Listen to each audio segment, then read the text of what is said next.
Hello everybody, today we're sat at a completely different machine. Some of you might be wondering whatever is he sat in now, and some of you will be able to identify it. So if you saw my Christmas special video a few weeks ago, you will know that Father Christmas brought me a Massey Ferguson 1200. Well, he didn't really, I did have to buy it. But today I'm going to introduce you to it. Now, I've been a 1200 fan for a long time now. So obviously I've watched a lot of stuff on YouTube about the 1200s, and there's a lot of comments on there. People say, oh, it's just two 188 back ends put together and a big engine. Well, that's not true at all. So what I'm hoping to do today, we'll jump outside in a minute, we'll go around, we'll take a proper look at it. I will tell you what I know about this particular tractor and 1200s in general. So I hope to try and teach you a little bit, because there is a lot of misinformation floating about 1200s, and I have researched a little bit into them. So if there's stuff that I can pass on, that's what we'll do. Right, so here we are from the outside. So as you probably already know, the 1200 is an articulated tractor. So here is where it bends. So the cab, the engine and the gearbox are in the front half, and basically in the back end it's just the transmission and the hydraulics. Now it's built this way, so when it's empty as it stands now, the biggest part of the weight is on the front axle and it's very light on the back. Now when you put it into work with a big plough or any machine, that loads the back axle and takes a bit off the front axle, so when he's working he's balanced almost 50-50 front and back, which is what you need for maximum traction, which is what these were designed to do. So it's a 6-cylinder Perkins 6354 engine, about 105 horsepower in these. Now these engines were used in all sorts of applications for a long while. They were in lot of tractors and some combines as well. You can see it's got a turbo on. Now that was not original, that didn't have that from the factory, but if you can see this sticker here, it's an Opico turbo. Now looking at that sticker and it's blending in with the rest of the tractor, this has clearly been on here almost since new, maybe even since it was new.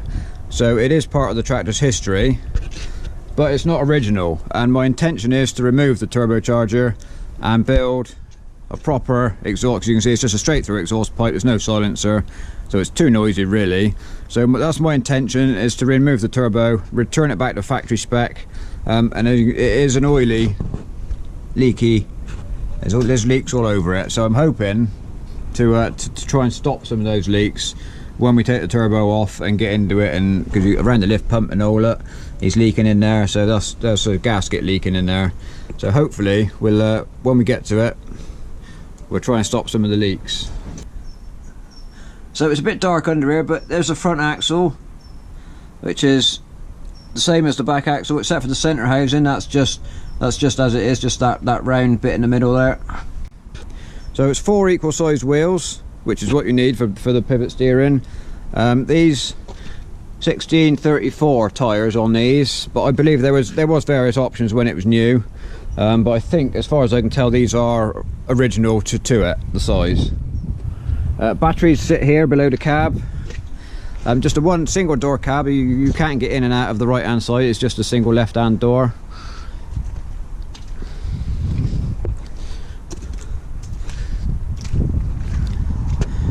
And looking at the back, you can see where the rumours come from. It does look very much like a 188, but it's not. So the axles, the trumpets, front and back, are identical, and they are actually from a 1080 tractor. So they look like a 188, but they're not. They're big, heavy duty with big dry brakes up in here. Now a 188 had wet brakes. So these tractors, the 1200 was introduced in 1972, and this particular one is a 1976 model, and they did change the wet brakes in 1976. Now I've found on the internet somewhere there's a service bulletin of what Massey's released when they changed things throughout the life of machines, and they actually introduced wet brakes about 50 tractors, 50 serial numbers after this one. So unfortunately it is a little bit too early to be having wet brakes. Now the advantage of wet brakes over dry is they're virtually maintenance free, apart from occasional adjusting. Wet brakes go on forever, providing they're not trying to stop too much, you know, too heavy a trailer. Dry brakes, they're either off and then they're on. There isn't a great deal in between, and they do wear quickly, which this particular one, the brakes are poor. They're all hydraulically operated. They do need bleeding, which would help, but the guy that I bought it from said he hasn't done the brakes, so they do need doing. So that's something we need to do in the not too distant future. So looking at the linkage, it looks 188 again, but it's not. These are very different heavy duty ball ends, and these actually pull out.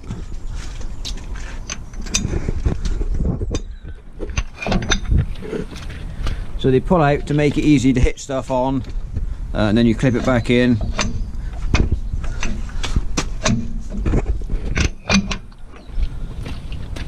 And then he's clipped back in to go working. Now, same again, this linkage, that's all come from a 1080. So it's much heavier duty than anything that ever came from Banner Lane in England.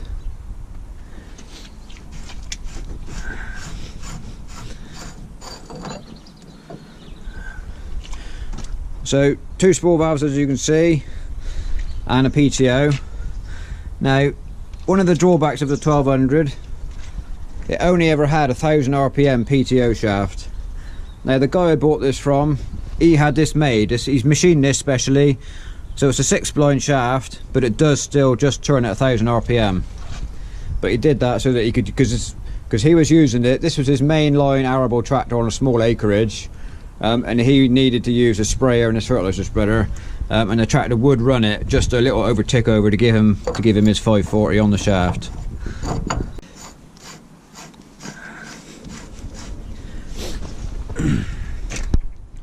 Now that's not a big issue for us. We do have a number of 1000 RPM implements, but they are all on a 6-spline shaft. So a power harrow and dung spreader, they all run on a 6-spline shaft. So I would like to, in the spring, I do hope to get this on a power harrow, give it a workout.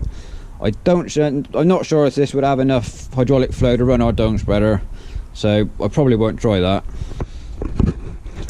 But again, unique to the 1200 is this big drawbar. So no pickup hitch, just this big clevis, and this drawbar actually reaches from the back right the way up to the pivot. That's the other end of the drawbar. So it pulls from the frame. It doesn't pull from that transmission housing that's in the back axle. It's all pulling off this big heavy frame. Right, so behind the cab there is the diesel tank filler there.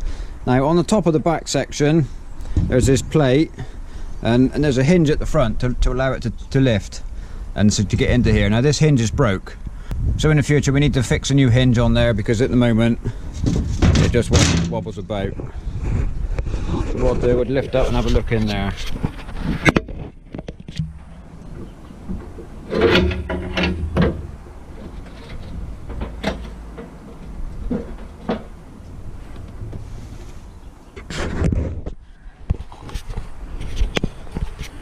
Okay, so in the back now you can see there's two double acting lines coming forward and a big sister ram that's pulling on the top of the hydraulic arms to give you extra lift.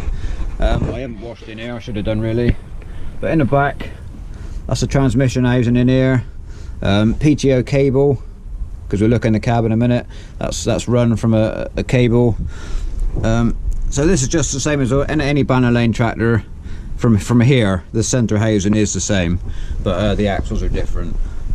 And then we've got the 2 cables here for your draft and position control up from the cab. So looking at the back of the cab, you can see there's 2 LED lights at the back there and 2 up on the top. Now those were put on there because the chap I bought this from, obviously he had a job full-time, and he was working his own arable land as well, so he obviously often he was working at night after work, so he's uprated the lighting significantly on it. Now all it should have is 2 plough lights diesel tank level, you know, the same as would have been on a 100 series tractor. So that's one of the first jobs I want to do, because there's 4 on the back and 4 on the front. I want to return it to looking as it should, and I'll get some lights. So that's one of the first jobs, to take all these LED lights off, and we've got another job we want to use them on. So now we'll single door into the cab, steps up.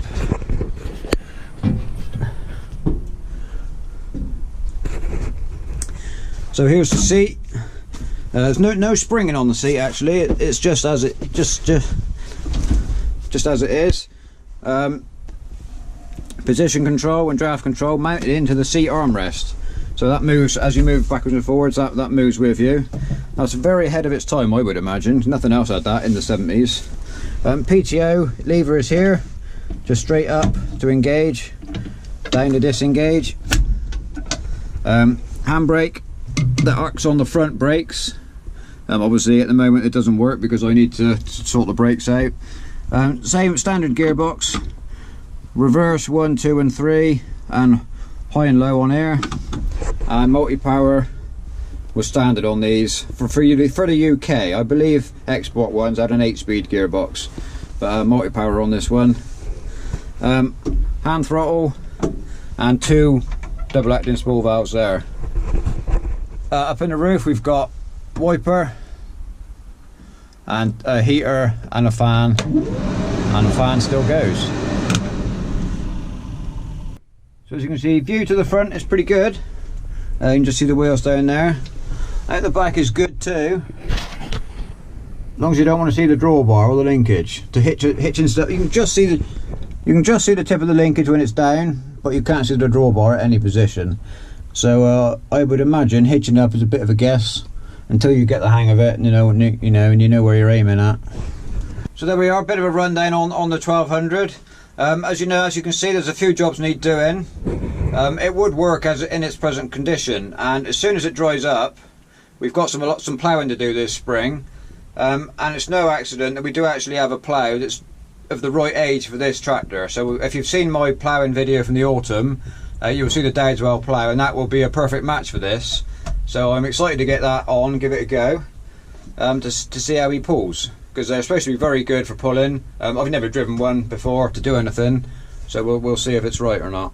Okay, so there we are. It's a quick little rundown of the 1200 tractor. So I'm excited to get the plough on it in the spring and give it a go.